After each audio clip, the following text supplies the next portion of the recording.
नाज़रीन, ये हैं वो टॉपिक जिस पर आज के प्रोग्राम में हम डिटेल से बात करेंगे। मैं हूं हनीफ दवामी और आप लोग देख रहे हैं प्रोग्राम द अवामी शो, एक नए चौंका देने वाले अंदाज में। हम अपने प्रोग्राम की शुरुआत उस ब्रेकिंग न्यूज़ से कर रहे हैं जिसका ताल्लुक हैदराबाद CIA के DSP असलम लांगा को मिलने वाले थ्रेट अलर्ट से है। हैदराबाद से हमारे नुमाइंदा खसूसी हमीद रंगून वाला ने जो एक रिपोर्ट भिजवाई है, उनकी रिपोर्ट के मुताबिक जिस तरह से कराची में CTD के DSP अली रज़ा को थ्रेड अलर्ट मिलने के बाद जो है तालिबान ने घर के बाहर फायरिंग करके उन्हें शहीद कर दिया था, बिल्कुल उसी तरह का एक थ्रेड अलर्ट जो है ख़ुद हैदराबाद के CIA के DSP असलम लांगा को भी दिया गया है। ये थ्रेड अलर्ट जो है वो हसास इदारों की जानिब से जो है वो बताया गया है ख़ुद DSP CIA को कि वो अपनी जो है वो हिफाजती इक़दामात जो है वो बढ़ा दें, अपनी नक़्ल व हरकत को महदूद कर दें, क्योंकि उनकी तमाम तर रेकी जो है तालिबान की जानिब से मुकम्मल कर ली गई है और किसी भी वक्त जो है वो उन पर हमला कर सकते हैं। इस सिलसिले में जब होम डिपार्टमेंट से भी जो है ख़ुद DSP असलम लांगा को ये सब कुछ इत्तलाआत दे दी गई कि वो अपनी हिफाजत को यकीनी बनाने के लिए अपने तौर पर जो है इक़दामात करें, लेकिन किसी ने भी जो है ना तो उनके SSP हैदराबाद फ़र्रुख लंजार की जानिब से किसी किस्म की कोई इक़दामात किए गए हैं और न ही DIG हैदराबाद तारिक रज़ाक दारेजो की जानिब से किसी किस्म की कोई हिफाजती इक़दामात नहीं किए गए। ना तो उन्हें कोई ब्लड प्रूफ जैकेटें दी गई हैं और न ही उन्हें कोई ब्लड प्रूफ पुलिस की गाड़ी फराहम की गई है। असलम लांगा के बारे में उनके रफ़का का ये कहना है कि उन्हें डाकुओं की जानिब से भी जो है धमकियाँ मिलती रही हैं माजी में, क्योंकि वो 500 से ज़ायद डाकुओं को जो है वो पुलिस मुकाबले में हलाक कर चुके हैं। इसी तरीके से सिंध की दूसरी जो बहुत बड़ी दहशतगर्द तंजीम है, यानी कि SRA सिंध रेगुलेशन आर्मी के शफ़ी बुरफत ग्रुप की जानिब से भी ख़ुद असलम लांगा को जो है वक्तन फ़वक्तन धमकियाँ मिलती रही हैं, क्योंकि इस SRA के भी बहुत सारे दहशतगर्द जो है ख़ुद असलम लांगा के साथ मुकाबले में जो है मारे जा चुके हैं। यही हाल जो है ख़ुद तालिबान के साथ भी उनकी चली आ रही है। ख़ुद तालिबान के भी बहुत सारे कमांडर जो है वो हैदराबाद में ख़ुद DSP CIA असलम लांगा के हाथों जो है वो अपने मंतकी अंजाम को पहुँचाए जा चुके हैं। यही वजह है कि अब उन्हें जो है वो मुख्तलिफ़ ग्रुपों की जानिब से जो है वो थ्रेट दी जा रही है, लेकिन ये ताज़ा तरीन थ्रेट जो है, जो हसास इदारों की जो रिपोर्ट है उसके मुताबिक जो है ये थ्रेट उन्हें जो है ख़ुद तालिबान की जानिब से दी गई है। इस तरह से जो है अब असलम लांगा की ज़िंदगी जो है वो इंतहाई ख़तरे में पड़ चुकी है और किसी वक्त भी जो है वो दहशत गर्दों की जानिब से उन पर हमला किया जा सकता है। ख़ुद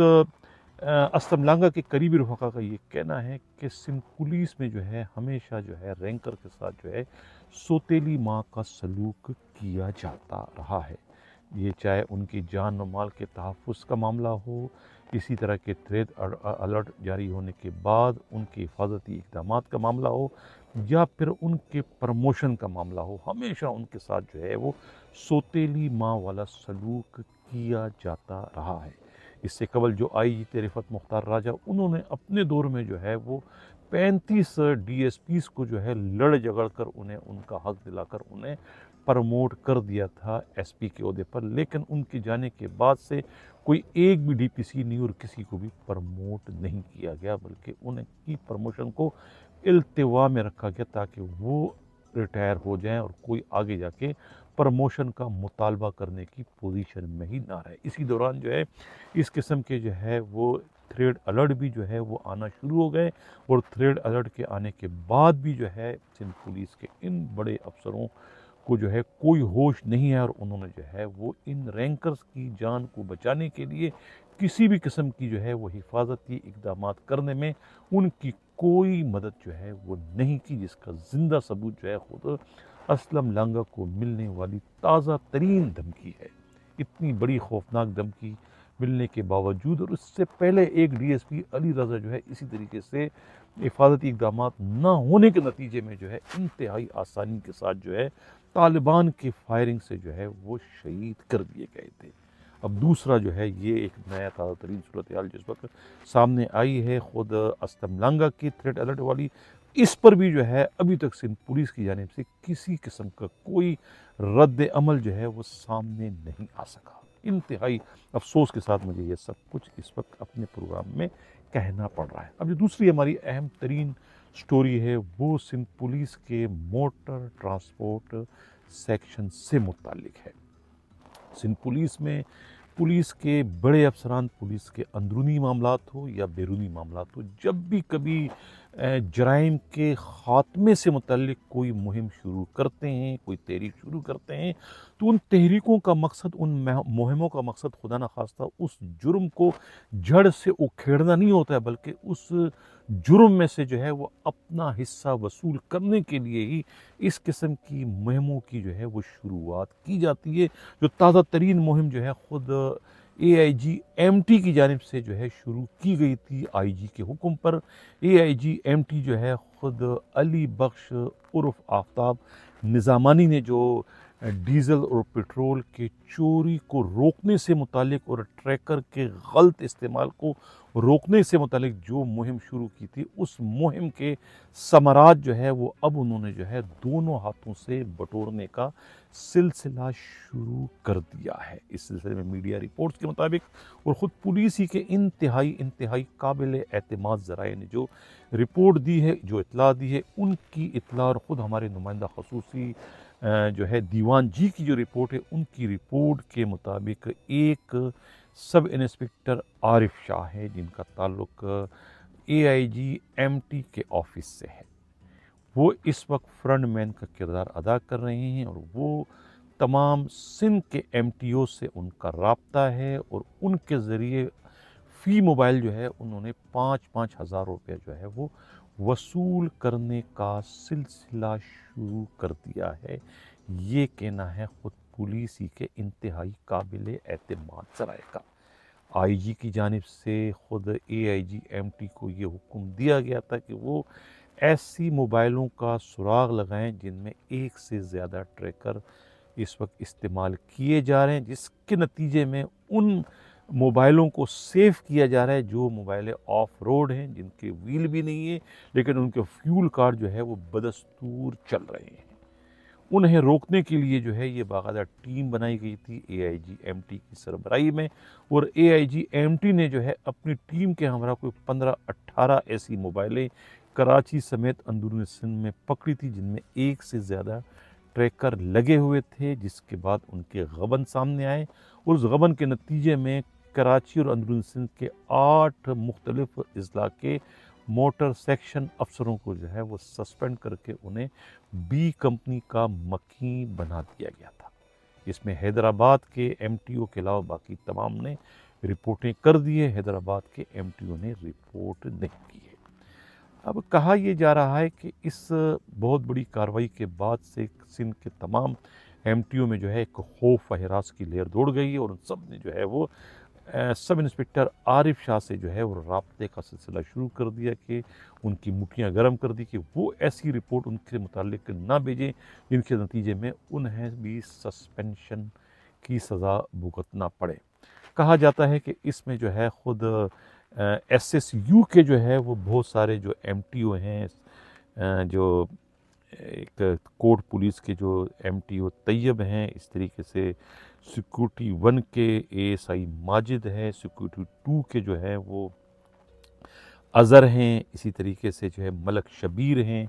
इस तरीके से जो है साउथ के जो है MTO सब इंस्पेक्टर गनी हैं, सिटी के MTO जो है वो हेड कांस्टेबल काशिफ हैं। इन तमाम MTOs ने जो है वो अपनी खाल बचाने के लिए जो है वो उनकी मुठ्ठियाँ गर्म कर दी कि वो उन्हें क्लीन चिट दे दें और उनके गाड़ियों में लगे एक से ज़्यादा ट्रैकर का जो है वो जिक्र ना करें और उनके जो है वो फ्यूल और उनके जो गाड़ियों के जो क्या नाम है ट्रैवलिंग जो है माइलेज जो है वो उनको पूरा ज़ाहिर करे ताकि वो उनका गबन जो है वो रिकॉर्ड पर ना आ सके। इस मकसद के लिए अब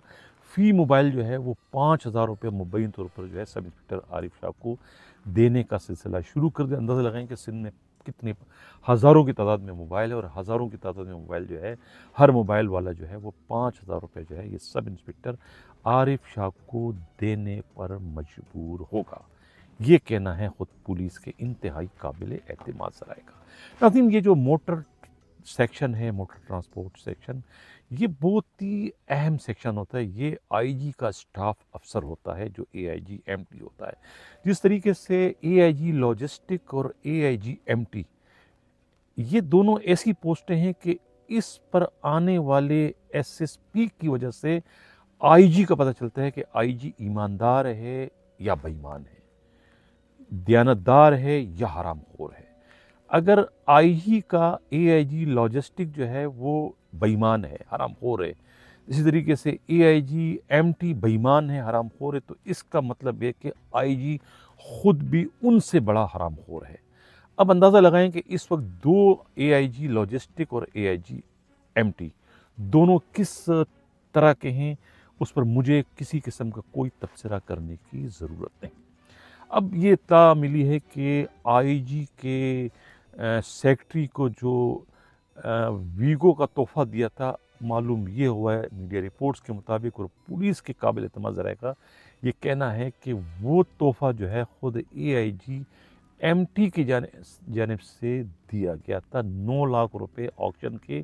अदा किए गए थे और उसके बाद जो है वो 65 से 70 लाख रुपए मालियत की वीगो जो है वो उन्हें तोहफ़तन दी गई थी, क्योंकि ऑक्शन की जिम्मेवारी भी जो है, ऑक्शन करवाना भी जो है वो एआईजी एमटी का ही काम होता है।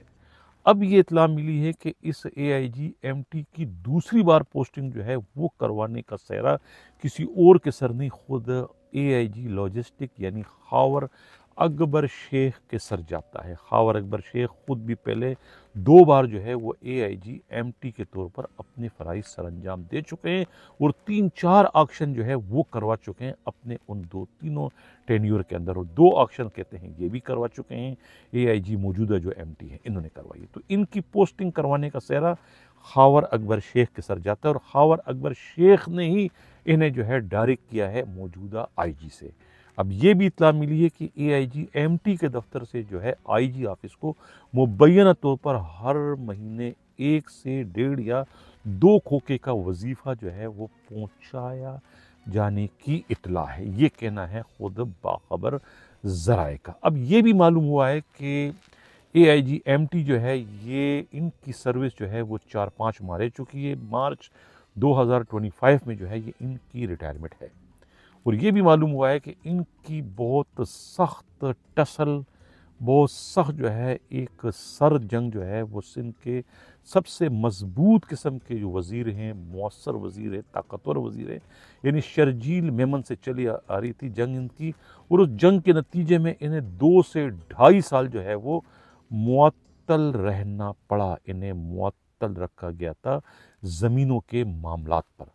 बाद में जो है इन्होंने जान बख्शी करवाई, तब जाके ये बहाल हुए और साबिका आईजी रिफत मुख्तार राजा के दौर में इन्हें जो है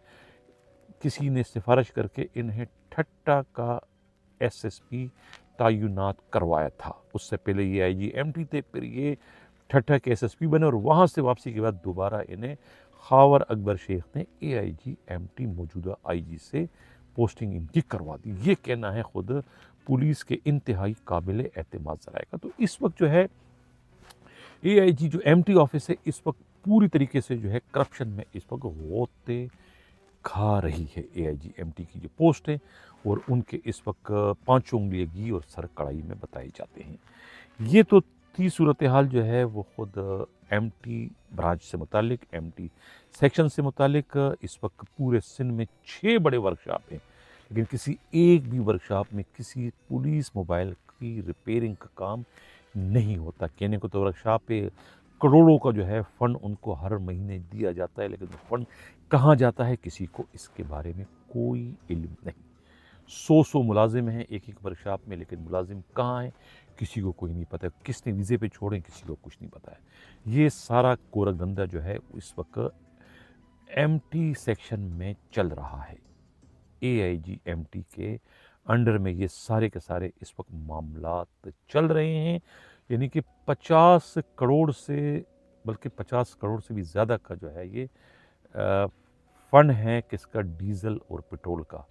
सिंध पुलिस की मोबाइलों को हर महीने इतना जो है इनका खर्च होता है डीज़ल पेट्रोल की मद में, लेकिन अमली तौर पर जो है इसमें बहुत कम मिकदार में जो है वो डीज़ल पेट्रोल जो है खर्च होता है। बाकी तमाम रकम जो है इन बड़े अफसरों के बड़े पेटों में चली जाती है। ये कहना है ख़ुद पुलिस के इंतहाई काबिल एतमाद ज़राए का। अब हम बात करते हैं जो हमारा आखिरी हिस्सा है प्रोग्राम का, कि पोस्टिंग हो गई जैकबाबाद में सदाम हुसैन खासखैली की। किसने पोस्टिंग की, इस पर